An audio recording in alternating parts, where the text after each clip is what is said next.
course. So just first and foremost, I want to thank you again for being here, sis. As I mentioned before, I've taken the opportunity of this current period of time and climate to fast forward some of my agendas. So they're not exactly how I planned them, but circumstances have allowed me to create a platform and communicate with people, as I mentioned, that I've been inspired by, work with, know that they're putting in work, doing amazing things, and so on and so forth.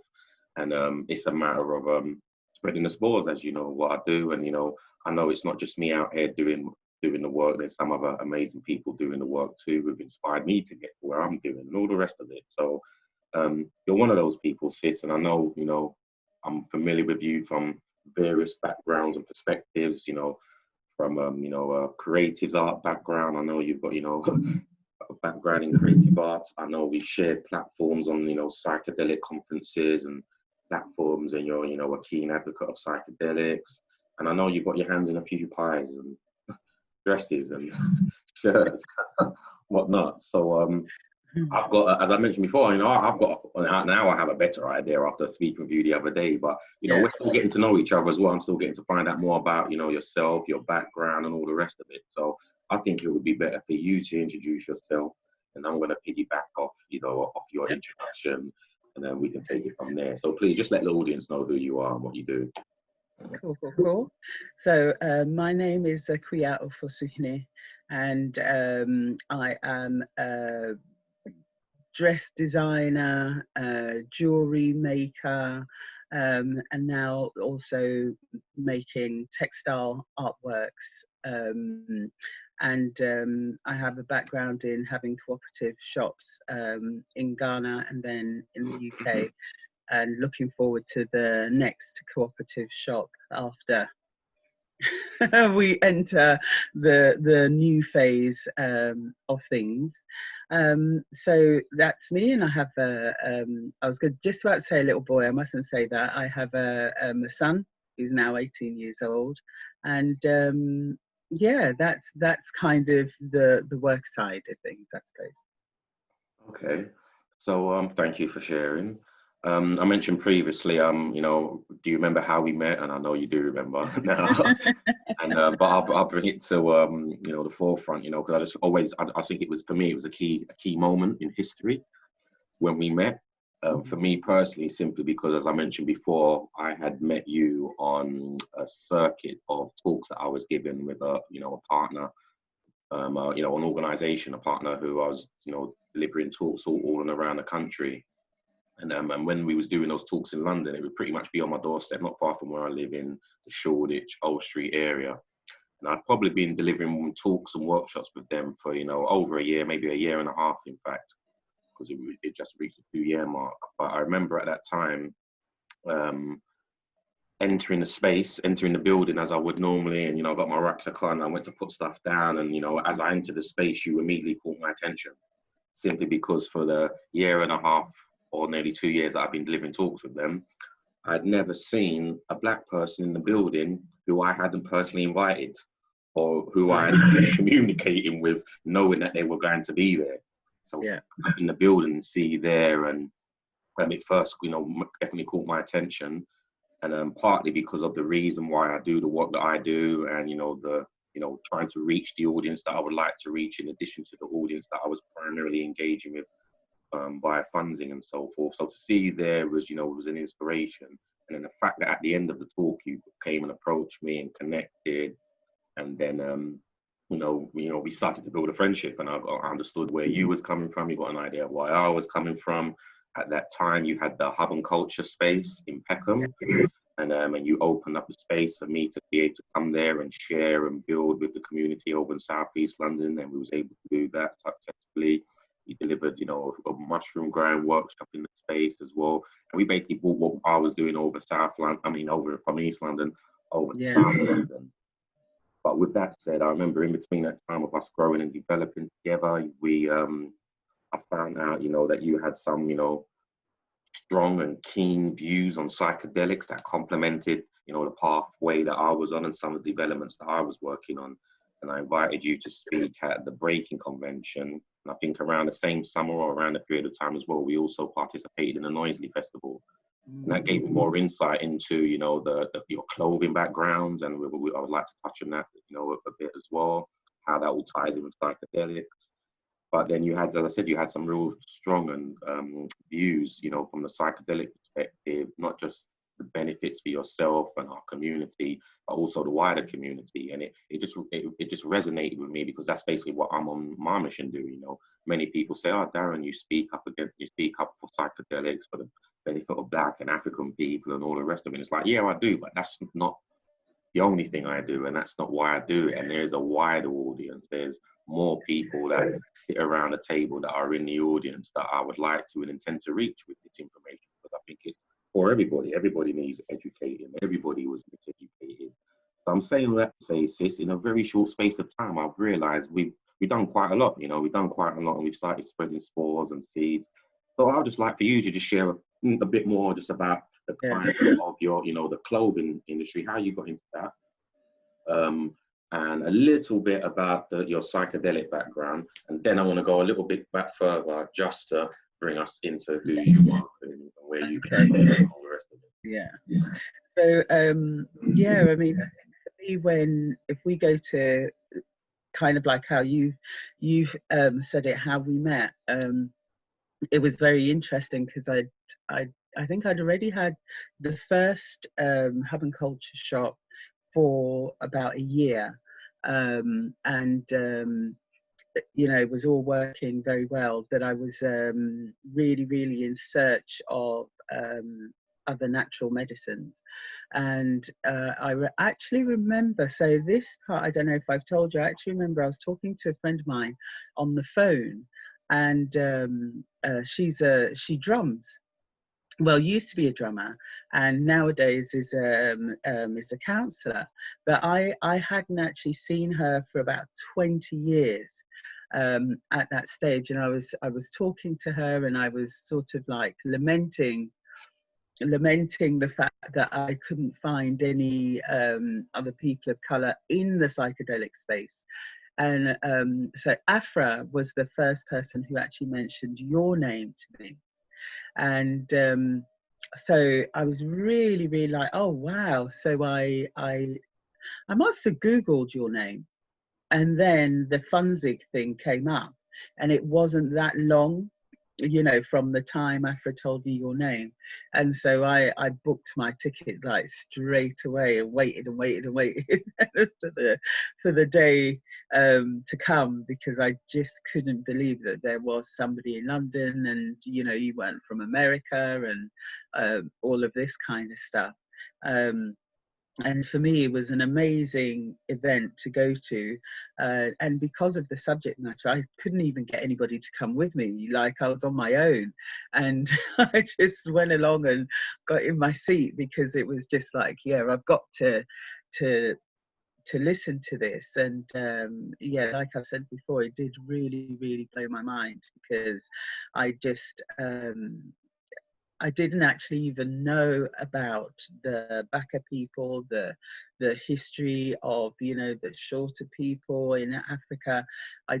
I'd heard bits and bobs, kind of, you know, things float around, but you were the person to really connect up their story, I think, with the wider African story, and then going into the Egyptian stuff, which I'd kind of heard everything in pockets. I think everything I'd heard it all as standalone stories, but you were the person to weave the thread.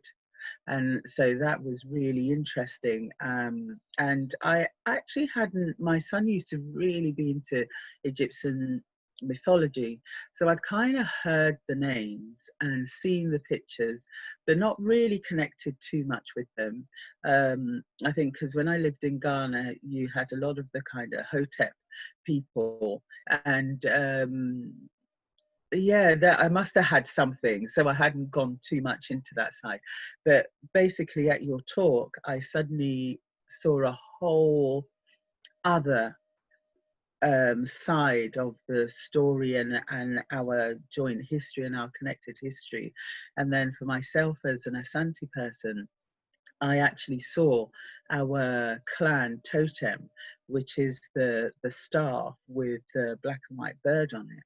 And that was amazing. And then I could see that there were some Egyptian headdresses that I could totally relate to headdresses that I had seen with Asante people in Ghana. And yeah, that all those kind of connections just really blew my mind.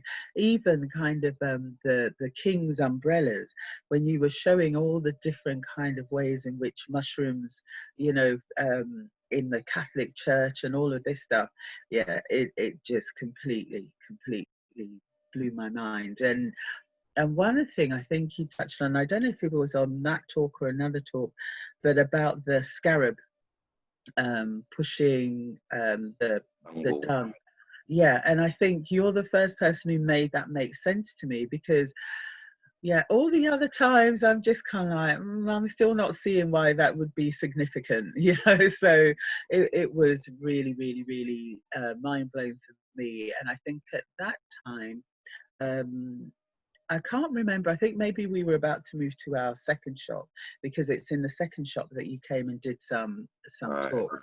Right. Yeah, and I just knew straight away that yeah, if I was deeply interested and you were out there doing your talks, then definitely there's more and more people who would want to know. So that was just absolutely perfect encounter for me. And since it's completely opened up an amazing world for me, because you know, you were the first person I ever saw talking about psychedelics with knowledge, and then to be able to go from there to actually be on a stage with you talking, it was just really cool. And I shall always be grateful, because it's just opened up such an interesting world.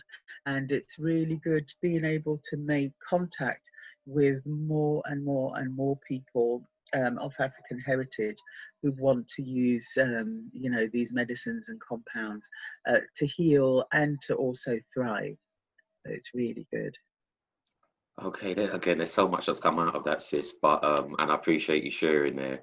And but today's we're going to delve into you and what you brought to the table, because after that meeting, you know, the reason why I moved in the way that I moved and wanted to build with you, because I saw that you was doing stuff, you was proactively, you know, involved and engaged in the community. So with that said, let me start with, you know, hub and culture. What was that? What was that birthed out of, and what was that geared around? Because you was doing already doing some work. Yeah. So hub and culture was a mainly Black cooperative of makers using natural materials or materials that came from Africa or the Caribbean, and ideas, because not everybody was Black. We had, over the time, we had a couple of members who weren't, but they were either involved in African Caribbean culture or using the ingredients from those countries. But I got the idea from when I lived in Ghana for 5 years. I moved back there about 11 years ago for 5 years with my son, and as a maker, as a dressmaker, I actually went over there more as a filmmaker. But once I was there and my son was in school and I didn't really want to be traveling around so much, I went back to my first profession, which is sewing, and I joined I think four different associations for makers. And it was brilliant, because there's just associations for everything: hairdressing, coffin makers, woodwork. Everybody's in an association and in multiple associations. And normally you will pay your monthly dues, and that money will go to kind of funeral costs as they come along, or if you fall in hardship, and you have monthly meetings, and you get advice, you bring people in to speak to you about your business, about your craft, and you just get to network with all these people, and it's absolutely fantastic. So with my first shop in Ghana, I then took in things by other people in the association. And every now and again, because I worked from there, every now and again, somebody might come and do half a day or just bring their stuff and end up staying for a day. So it sort of started in Ghana. And I could see how creatives coming together was really, really effective. Because in Ghana, what would happen is the government would help us, and we got to go to New York for New York Now, which was a trade fair, and the government took us all over there. We went to Burkina Faso as a group of people working together, and we'd always do everything together. You know, we'd take all of our stuff down the bus station, you negotiate a smaller price. When I came to the UK, some members even got to go to the Brazil Olympics. So I could really see from Ghana how effective it is when people come together. So when I came back to the UK, I really wanted to do something like that. The UK was a bit different, because actually one of the things that I found when I got back is people are actually not as trusting of each other in the UK compared to when I was in Ghana, where people are really used to working together in that way. So it took a bit of time to be able to work out the formula of how it would work, but it was fine once we started. And there was no profit in it for myself, and that was one of the things that I realized would have to happen in the UK, because of the lack of trust that there is, that there and everything was very, very transparent. Everybody does the books, everybody does the selling, everything.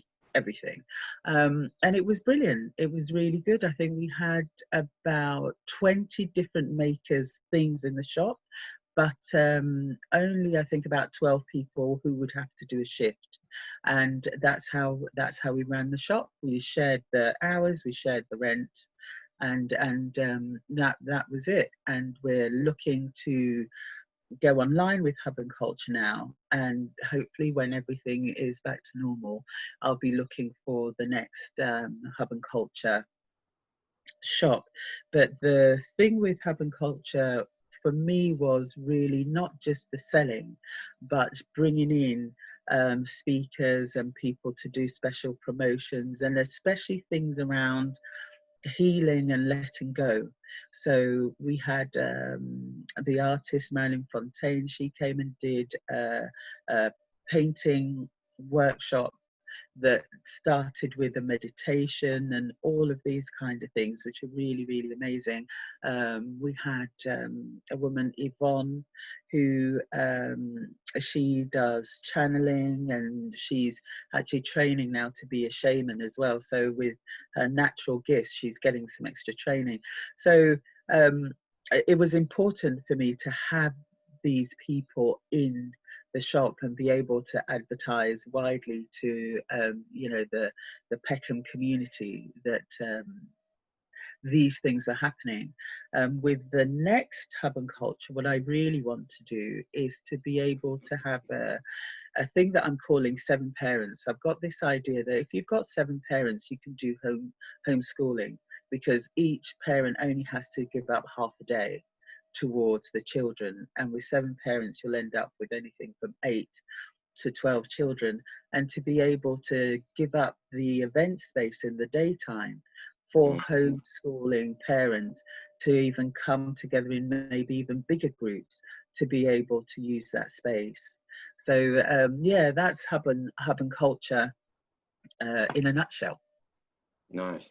Thank you for sharing, man. That's a good background, good history, and I look forward to seeing how that pans out for you for the future, simply because I've got adults now, you know, I don't longer have children. But with that said, yeah, they were homeschooled, man. My children were homeschooled. So I was, you know, at that time I was in, you know, Ancient Future was actually birthed out of us setting up a supplementary school. That's what it, you know, it led and became what it is now, and putting on talks, workshops and seminars. But it was initially set up as a supplementary school to support very much families who are in similar positions to myself and others that, for whatever reason, whether they're taking their children out of school or deciding not to send their children into school in the first place, a communal space for us to all be at, hang out at, and share that workload. And yeah, it does work.